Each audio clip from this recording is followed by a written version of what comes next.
തിരുവചന പ്രദീപത്തിലേക്ക് ഏവർക്കും സ്വാഗതം. ശമൂവേലിന്റെ 2-ാം പുസ്തകം 22-ാം അധ്യായം 17-ാം വാക്യമാണ് ഇന്ന് നമ്മുടെ ചിന്താവിഷയം. അവൻ ഉയരത്തിൽ നിന്ന് കൈനീട്ടി എന്നെ പിടിച്ചു, പെരുവെള്ളത്തിൽ നിന്ന് എന്നെ വലിച്ചെടുത്തു. ദാവീദിനെ ദൈവം സകല ശത്രുക്കളിൽ നിന്നും വിടുവിച്ചപ്പോൾ നന്ദി സൂചകമായി പാടിയ പാട്ടാണിത്. 18-ാം സങ്കീർത്തനം ഇതിൻ്റെ ഒരു ആവർത്തനമാണ്. വളരെ കാര്യങ്ങൾ ഈ സങ്കീർത്തനത്തിൽ നിന്നും ദൈവം നമുക്ക് നൽകിയ രക്ഷയോടുള്ള ബന്ധത്തിൽ ചിന്തിക്കുവാനുണ്ടെങ്കിലും ഒരു കർത്തൃദിവസം എന്ന നിലയിൽ 17-ാം വാക്യമാണ് പ്രധാനമായി ചിന്തിക്കുക. ദാവീദ് മരണഭീതിയിൽ കഴിഞ്ഞ ഒരു കാലഘട്ടം ഉണ്ടായിരുന്നു. അത് അന്നത്തെ രാജാവായിരുന്ന ശൗലിന്റെ ഭീഷണിയുടെ അടിസ്ഥാനത്തിലായിരുന്നു. എന്നാൽ വധഭീഷണി മുഴക്കിയ ശൗൽ മുമ്പേ കൊല്ലപ്പെടുകയും ദാവീദ് ആ സ്ഥാനത്ത് രാജാവായി ഉയർത്തപ്പെടുകയും ചെയ്തു.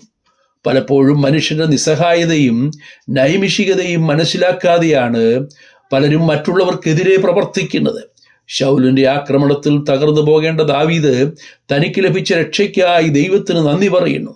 ദൈവം എൻ്റെ രക്ഷകൻ, എൻ്റെ ശൈലം, പാറ, പരിച, കോട്ട, ഗോപുരം, സങ്കേതം, എൻ്റെ രക്ഷയായ കൊമ്പ് എന്നിങ്ങനെ 8 നിലയിൽ ദൈവത്തിൻ്റെ മഹത്വത്തെ വർണ്ണിക്കുന്നു. ദൈവത്തിൻ്റെ മഹത്വത്തെ വർണ്ണിക്കുവാൻ ഇത്രയും കാര്യങ്ങൾ എത്രയോ മതിയായതാണ്. അതിൽ നിന്നെല്ലാം വ്യത്യസ്തമായിട്ടാണ് 17-ാം വാക്യത്തിൽ പറയുന്നത്. പെരുവെള്ളത്തിൻ്റെ ആഴത്തിൽ തന്നെ വലിച്ചെടുത്തു. പെരുവെള്ളം എന്നത് ന്യായവിധിയുടെ ചിത്രമാണ്. കവിഞ്ഞൊഴുകുന്ന പെരുവെള്ളത്തിൽ ഒരാൾ അകപ്പെട്ടാൽ അവിടെ നിന്നും രക്ഷ പ്രാപിക്കുന്നത് എളുപ്പമല്ല. വീണ ഉടനെ തന്നെ ആരെങ്കിലും വിവരമറിഞ്ഞ അത്യാവശ്യ നടപടികൾ സ്വീകരിച്ചേ മതിയാകും. നമ്മുടെ അവസ്ഥയും ഇത് തന്നെയായിരുന്നു. ന്യായവിധിയുടെ പെരുവെള്ളത്തിൽ മുങ്ങിത്താടുകൊണ്ടിരുന്ന നമ്മെ രക്ഷിക്കുവാൻ ഉയരത്തിൽ നിന്നും താഴേക്ക് നീട്ടപ്പെട്ട കരങ്ങളാണ് നമ്മുടെ കർത്താവിൻ്റെ കരങ്ങൾ. ആ കരങ്ങൾക്ക് മാത്രമേ നമ്മെ രക്ഷിക്കുവാൻ കഴിയുമായിരുന്നുള്ളൂ. 32-ാം സങ്കീർത്തനം 6-ാം വാക്യത്തിൽ ഇടുനിമിത്തം ഓരോ ഭക്തനും കണ്ടെത്താകുന്ന കാലത്ത് നിന്നോട് പ്രാർത്ഥിക്കും.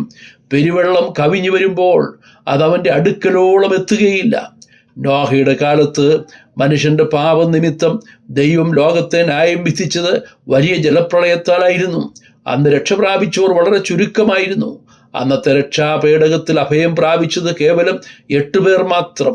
ഒരു വലിയ കൂട്ടം ആളുകൾ രക്ഷയ്ക്ക് വേണ്ടി നിലവിളിക്കുമ്പോൾ അവരെ രക്ഷിക്കുവാൻ നോഹയ്ക്ക് കഴിയുമായിരുന്നില്ല. പെട്ടകത്തിൻ്റെ വാതിൽ തുറന്നിരുന്ന ഒരു സമയമുണ്ടായിരുന്നു. എന്നാൽ സമയം കഴിഞ്ഞതിനാൽ ദൈവം തന്നെ ആ വാതിൽ അടച്ചിരിക്കുകയാണ്. ഇന്ന് രക്ഷിക്കപ്പെടുവാനുള്ള വാതിൽ സകല മനുഷ്യർക്കുമായി തുറക്കപ്പെട്ടിരിക്കുന്നു. ഈ കൃപാകാലം അവസാനിക്കുവാൻ പോകുന്നു. രക്ഷ പ്രാപിക്കുവാൻ ആഗ്രഹിക്കുന്ന ഏവർക്കും ആ രക്ഷാപേടകത്തിൽ യേശുക്രിസ്തുവിൽ വിശ്വസിച്ച് രക്ഷ പ്രാപിക്കാം.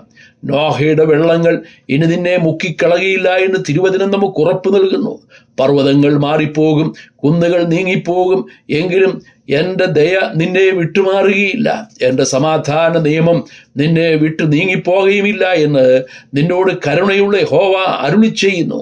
ദൈവത്തിൻ്റെ വാഗ്ദത്തങ്ങൾ എത്ര ശ്രേഷ്ഠമാണ്.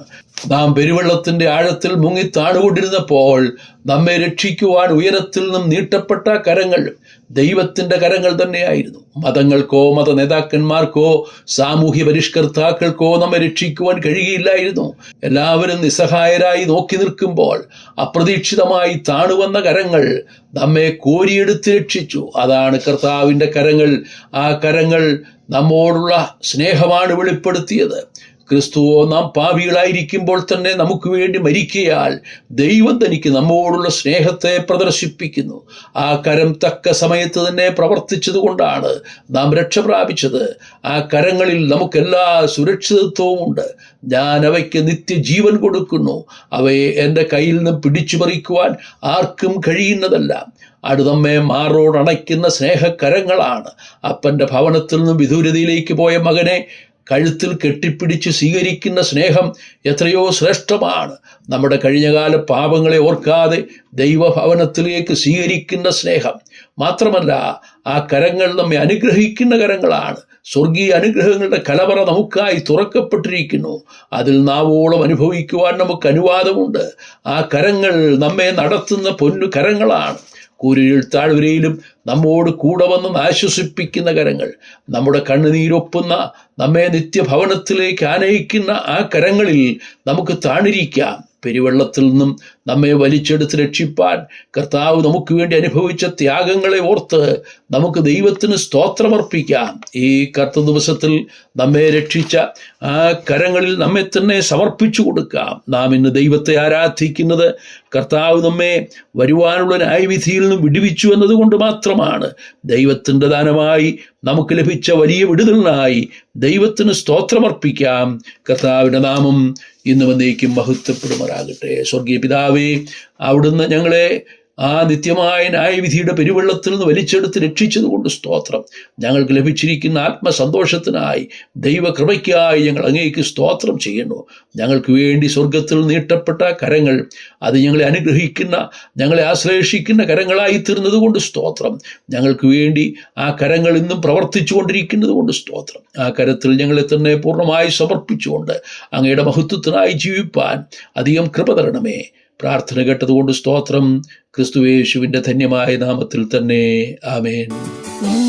നടത്തും ആ പൊന്നു കരം